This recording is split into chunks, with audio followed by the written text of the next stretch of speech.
येऊन निवेदन दिलेलं आहे, कशाबद्दल?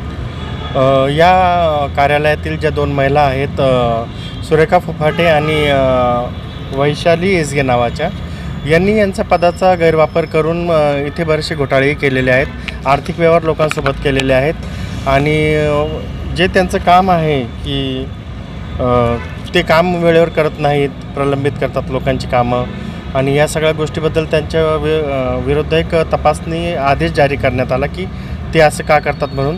तर मला असं वाटतं की त्या बायकांना असं वाटतं की त्या तपासणीमध्ये त्या दोषी आढळतील. तर मग म्हणून त्यांनी काय केलं की इथले जे सहनिबंधक साहेब आहेत त्यांच्यावरती चॅप्टर केस केली की छेडछाड वगैरे, मला जीवे मारण्याची धमकी दिली, पाठलाग केला. हे बघा, तुम्ही महिला आहे तर महिला म्हणून तुम्ही असंही ॲडव्हान्टेज नाही घेऊ शकत, कारण असं जर प्रत्येक महिला वागली तर मग पुरुष समाज संकटात येऊन जाईल. तसं काही जर खरंच असेल तर तुम्ही अशा संविधानाने तुम्हाला अधिकार दिला आहे, तुम्ही रिसर कंप्लेंट करू शकता, पण तुम्ही अशी चॅप्टर केस कोणावरती करू नये.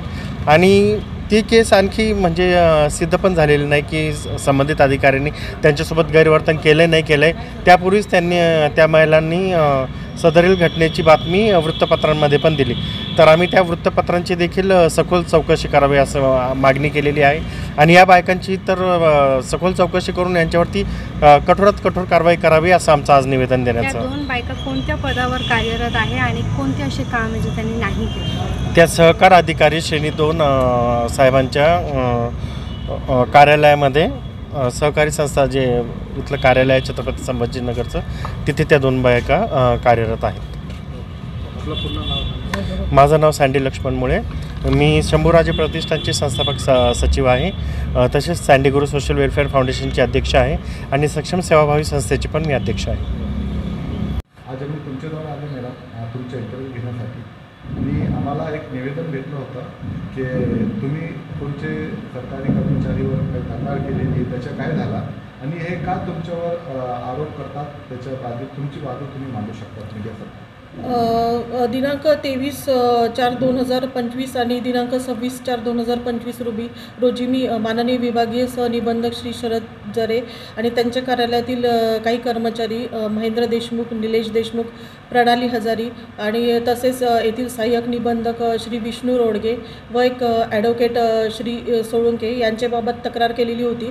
याबाबत मी माननीय सहकार आयुक्त कार्यालयाला यांच्याकडून माझ्यावर कशाप्रकारे फिजिकल असॉल्ट केलं गेलं, त्यानंतर मला कसा मानसिक त्रास दिला गेला याची मी सविस्तर माहिती त्यांना दिलेली होती. तसेच मी दिनांक 26/4/2025 पत्र माननीय प्रधान सचिव सहकार यांचे कार्यालयास अवगत केले आणि उपसचिव यांची भेटही घेतलेली होती. त्या अनुषंगाने मी त्यांना मेलद्वारे, तिथे ई ऑफिसची प्रक्रिया चालू असल्यामुळे मेलद्वारे त्यांना तिथल्या तिथे कळवून दिलेलं आहे. या अनुषंगाने मला आज पुणे कार्यालयातील माननीय अप्पर निबंधक प्रशासन श्री सुरोसे यांचे भ्रमणध्वनीवरून माझ्याशी बोलणे झाले व त्यांनी मी दिलेल्या तक्रारीच्या अनुषंगाने येथील माननीय जिल्हाधिकारी कार्यालयातील विशाखा कमिटी पुढे ही चौकशी सुरू होणार असल्याचे निदर्शनास आणून दिले. तसेच माझ्या तक्रारीच्या अनुषंगाने सहकार आयुक्त कार्यालयातील दक्षता शाखेस देखील चौकशी सुरू होणार असल्याचे सांगण्यात आलेले आहे. त्याच्यामध्ये मला न्याय मिळावा. जे मी श्री शरद जरे हे दबाव तंत्राचा वापर करतात, जे माझं फिजिकल असॉल्ट करण्याचा इतर सहाय्यक निबंधक किंवा इतर वकील यांच्या माध्यमातून प्रयत्न करतात. तसेच येथील कर्मचारी प्रणाली हजारी, महेंद्र देशमुख, निलेश देशमुख हे मला कशाप्रकारे मानसिक त्रास देत आहेत. मला प्रत्येक गोष्टीतून ॲज अ विभागीय उपनिबंधक म्हणून बायपास केलं जातं. हे मी पूर्णपणे विस्तृतपणे त्याच्यात नमूद केलेलं आहे आणि मला याच्यातून मला न्याय मिळावा माझ्या पत्राच्या अनुषंगाने. आणि आता मला नव्याने असं समजलेलं आहे की माझ्याविरुद्ध खोटे तक्रारदार देखील उभे करण्यात येत आहेत, ज्यांचा माझ्याशी परिचय नाही, ज्या व्यक्तींशी माझा परिचय नाही त्या व्यक्तींना देखील माझ्याविरुद्ध भडकून दिले जात आहे. आणि माझ्याकडे जेव्हापासून तालुका उपनिबंधक कार्यालयाचा हे आला आहे, चार्ज आला आहे, तेव्हापासून म्हणजे अगदी 21 एप्रिलपर्यंत माझ्याविरुद्ध कधी त्यांनी ज्ञापन दिलं नाही किंवा कुठल्याही प्रकारची तक्रार कुठल्याही अभ्यागताची नव्हती. परंतु हे जेव्हापासून मी 23 23 एप्रिल आणि 23 एप्रिल 2025 आणि 26 एप्रिल 2025पासून जे माननीय विभागीय सहनिबंधक आणि त्यांचे काही कर्मचारी मला जे मानसिक आणि फिजिकली असॉल्ट करत आहेत त्याबद्दल तक्रार दिली. त्यानंतर त्यांनी आता माझ्या विरुद्ध खोटे तक्रारदार उभे करून मला मानसिक त्रास देण्याचा प्रयत्न चालवलेला आहे आणि याबद्दल मी माननीय शासनाची परवानगी घेऊन त्यांच्या विरुद्ध अब्रू नुकसानीचा दावा देखील दाखल करणार आहे आणि ॲट्रॉसिटीबद्दल ची कारवाई देखील करणार आहे. कारण मी ST कॅटेगरीचे आहे आणि हे जी संबंधित व्यक्ती आहेत ते ओपन आणि OBC समाजाचे असल्यामुळे ते मला अशा प्रकारे त्रास देऊन मला प्रताडित करत आहेत.